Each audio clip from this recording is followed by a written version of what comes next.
Tadi saya coba menggali dari Bung Romi yang merupakan pengacara anak bos Prodia yang ternyata baru satu kasus ya. Padahal kalau dilihat saya tanya ke Bung Sugeng Teguh Santoso. Kalau dilihat ini ada banyak kasus harusnya. Kalau memang saya tanya dulu ke Bung Romi masih bersama saya.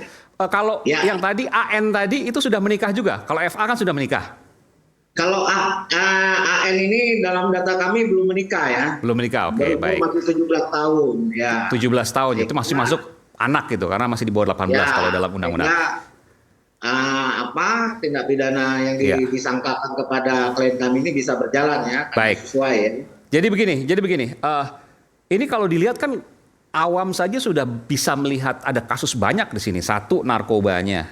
Yang kedua, memberikan narkoba pada anak itu kasus lagi, pidana lagi, betul ya? Betul. Lalu kemudian hilangnya nyawa, 3. Lalu kemudian ada dugaan kekerasan terhadap anak. Memberi obat pada anak itu betul. kekerasan. Dan yang kelima, saya nanti konfirmasi ke Bung Romi, ada juga diduga senjata api. Dan itu ada di depan anak. Artinya kan ada unsur pidana di sana. Saya ke Bung Sugeng.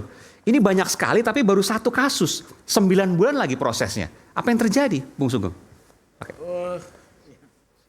Kami kan IPW ya. Iya. Itu kan mendapat informasi ini karena adanya gugatan pertama. Kami dengar ada gugatan. Kami dalami, kemudian ada informasi sudah beredar rupanya berita juga ya. Kemudian kami dalami. Nah, kasusnya ini memang ada 2 kasus yang di Polres Jakarta Selatan ya. Nomor perkara LP 1181 matinya Firsa dengan pasal 338 dan 359 ya, dan juga pemberian narkoba ya. 1179 yang sekarang sudah dilimpahkan kepada kejaksaan gitu ya. Tetapi Senpi itu tidak ditunjukkan di depan anak, itu hasil penggeledahan. Jadi begitu tersangka ini ditemukan jenazah karena di rumah sakit, polisi melakukan penggeledahan. Ketemu Senpi itu. Tapi Anda setuju tadi, ada banyak kasus yang sebenarnya termaktub pasal di sini. Pidananya itu banyak ya. Ada beberapa perbuatan, ini bisa disebut beberapa perbuatan, ini konsepnya kalau pidananya konkursus ini ya. Dan janggal, kok hanya 1 yang naik. 9 bulan lagi prosesnya. Namanya unprofessional conduct di sana ya, dan bahkan mengarah kepada penyalahgunaan kewenangan ya. Karena kasus matinya seseorang ya tidak bisa kemudian dimandekkan karena adanya pencabutan ataupun perdamaian ya. Ini adalah pidana material, bukan delik aduan. Murni ini ya. Murni ya. Sehingga harus diselesaikan. Kan kasus ini menjadi mandek. Salah satu alasannya adalah ya selain penerimaan sejumlah uang ya. Itu adanya pencabutan perkara yang saya dapatkan informasi, dan juga pembayaran kompensasi kepada Pak Radiman ya. Ini adalah kesalahan proses. Harusnya tetap diproses sebagai kasus pidana ya. Nah, mengapa kemudian mandek? Ini juga apakah alat-alat bukti yang ada diselesaikan, misalnya otopsi ya? Ada itu. Nah, ini yang harus ditanya, katanya ada ya, tetapi kenapa tidak dilanjutkan? Otopsi itu untuk matinya seseorang menjadi sangat penting. Sebab kematian itu nanti akan menjadi dasar siapa yang bisa dimintakan pertanggungjawaban dan apa sebabnya dia mati ya. Gitu ya.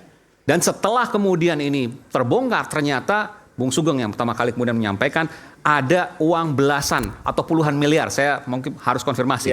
Di balik kasus ini yang membuat kasus ini lambat dan berhenti.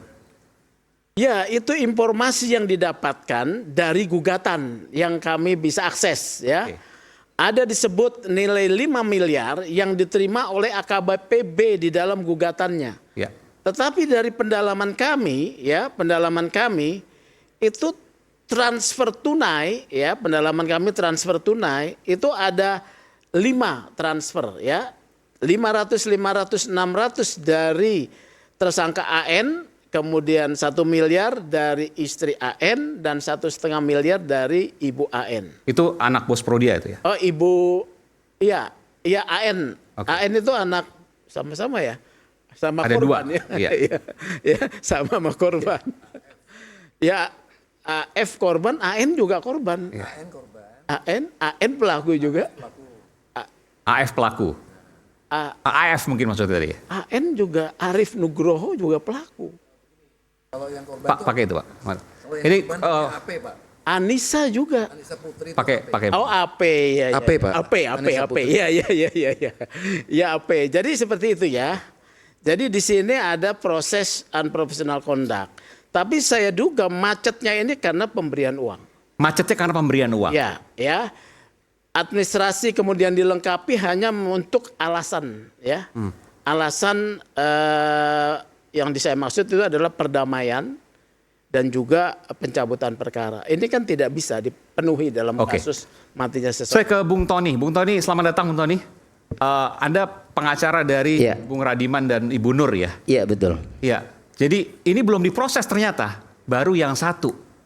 Yang meninggal padahal anaknya dari klien Anda. Apa yang bisa Anda sampaikan di sini? Pertama tadi saya di jalan menyaksikan lewat channel YouTube ya. Saya baru jelas dari Pak Romi Sihombing. Saya juga baru tahu ini.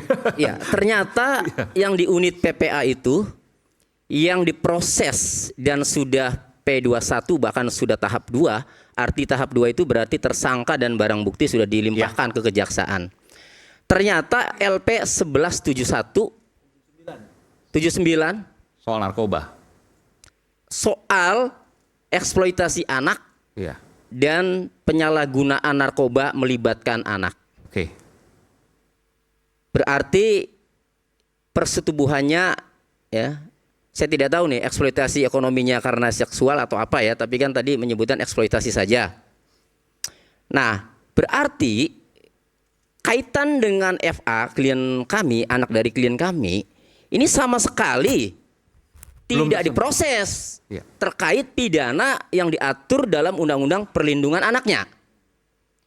Padahal kalau kami amati, kami cermati dari penjelasan AKBP Bintoro saat konferensi pers April 2024 lalu, meninggalnya FA ini ya, ditemukan 4 dugaan tindak pidana. 4. Oke. Pertama, Ya, ini meninggal masih anak, ya. Kemudian yang kedua disetubuhi tanpa menyebutkan tuh yang disetubuhi itu apakah FA, apakah AP. meskipun udah menikah tadi diakui, tapi siri. Ya artinya pada saat kejadian sebelum meninggal kan yang disetubuhi itu siapa kan? Nah, jadi belum disebutkan, tapi ada persetubuhan terhadap anak. Yang ketiga ada narkoba.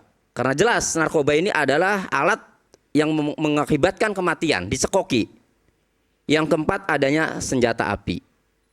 Nah, empat-empatnya itu ya, kalau saya menganalisa untuk Undang-Undang Perlindungan Anak ya, sebelum saya tahu bahwa itu dieksploitasi, saya melihatnya ada 2 pasal dalam Undang-Undang Perlindungan Anak yang bisa diterapkan terhadap 2 pelaku itu. Pertama adalah pasal 81 ayat 1. Ya, kekerasan memaksa anak ya dengan ancaman atau ancaman sehingga terjadi persetubuhan. Ancaman hukumannya itu 5 tahun minimal, paling lama 15 tahun. Yang kedua pasal 89 ayat 1.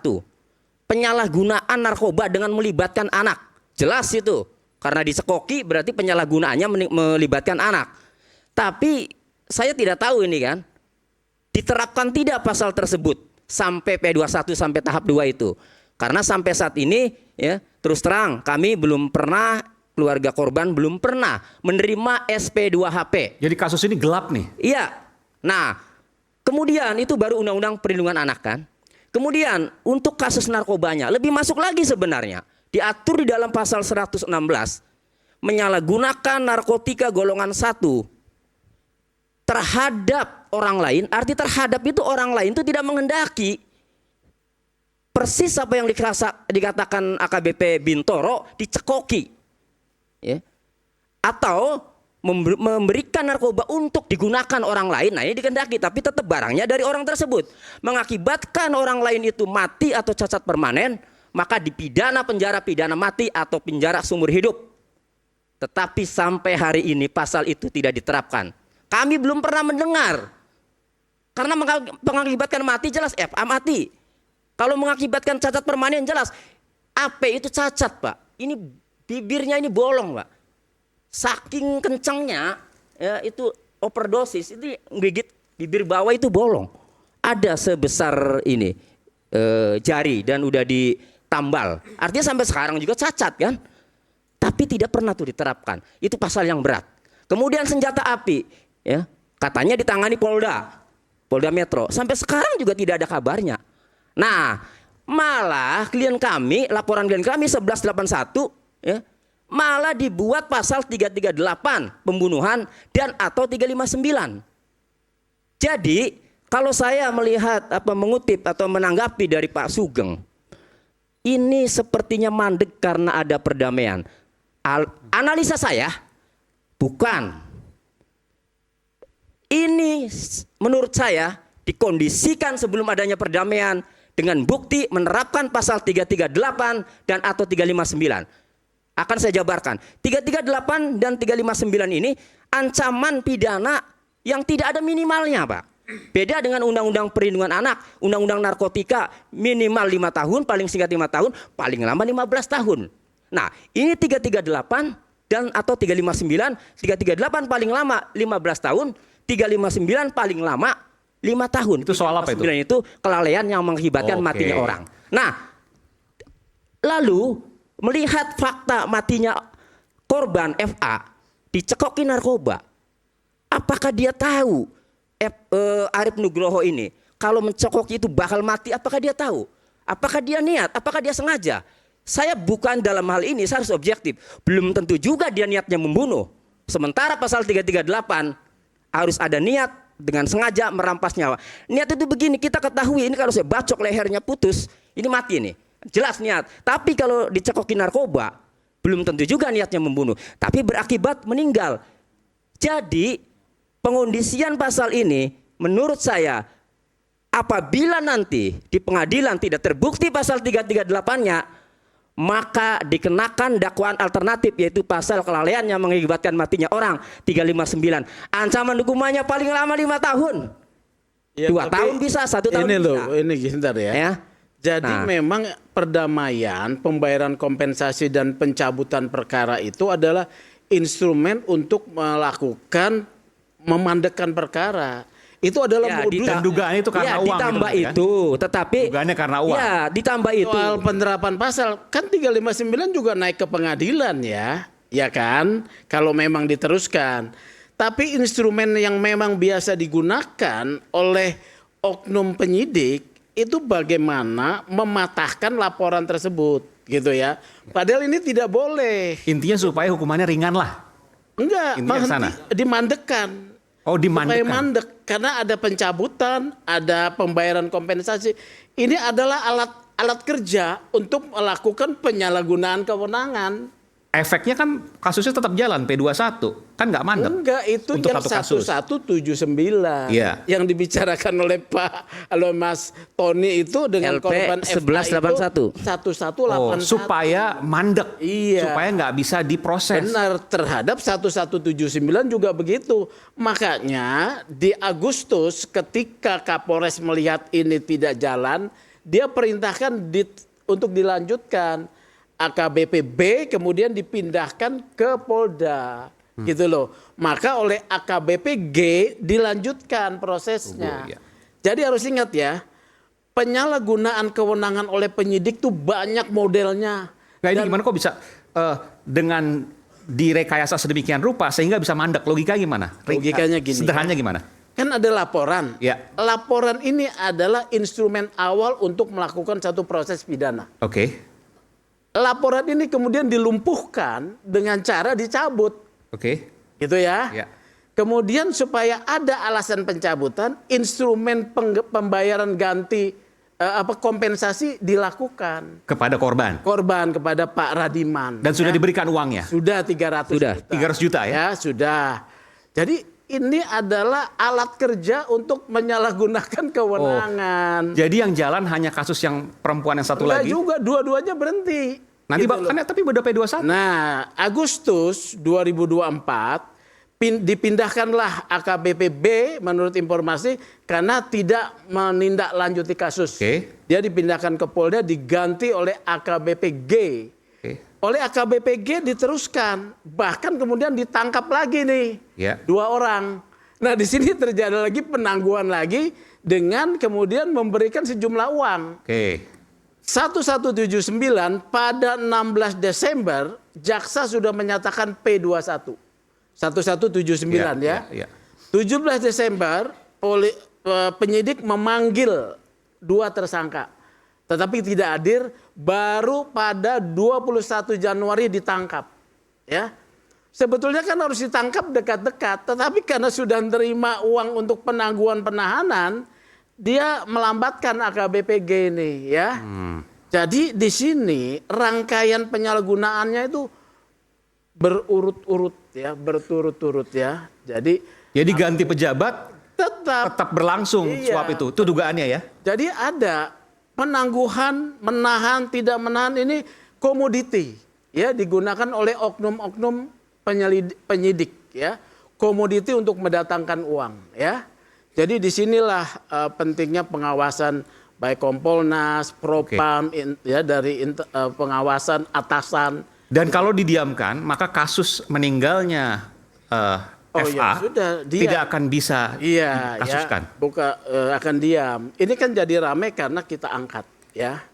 Jadi kehilangan nyawa dari anak Pak Radiman dan Ibu Nur, kliennya Pak Tony, nggak akan naik kasusnya. Kalau ini didiamkan. Ya, makanya kalau saya setelah ternyata tersangka ini anak angkatnya bos Prodia, saya jadi berpikiran seperti tadi. Jangan-jangan penentuan pasal 338 ya, ini ditentukan sejak awal karena ini orang kaya kan. Nah, sehingga saya sih nih tadi baru saja saya dari Polres Jakarta Selatan ya untuk diperiksa sebagai saksi pelapor untuk BAP lanjutan. Karena sudah dikirimkan ke jaksa, dikembalikan lagi ada petunjuk. Dan tadi ketika lihat meninggalnya karena dicekoki narkoba, apakah masuk nih unsur pembunuhannya? Jadi kesimpulan saya ya, ini mandeknya bukan hanya setelah ada perdamaian, niatnya ketika menentukan pasal yang jelas-jelas ya berpendapat saya belum tentu masuk unsur pasal 338 diterapkan. Ini kan menurut saya suatu cara kan. Ya, nah ditambah lagi adanya perdamaian. Oke, Sehingga intinya semua jadi direkayasa ada alasan lah. Intinya semua direkayasa karena uang. Dikondisikan. Ya direkayasa Iya. sama aja kan. Karena uang itu dugaannya kan. Itu dugaannya. Nah, Oke, oleh baik. karenanya pasal 116 ini Undang-Undang Narkotika ya, kami minta agar Kapolri atau Kapolda ya atau Kapolres agar mengumumkan prosesnya sejauh mana ya. Oke. Undang-undang narkotikanya, penegakan hukumnya dan senjata apinya, Undang-Undang Darurat nomor Itu yang masih menggantung. tahun Isu hangat 1951. kadang bikin penat, apalagi kalau kita tidak bisa mencerna dengan cermat. Jangan lupa cangkir kopi hangat yang nikmat untuk menemani kebersamaan dalam program Rakyat Bersuara. Kami akan kembali bersama Rakyat Bersuara.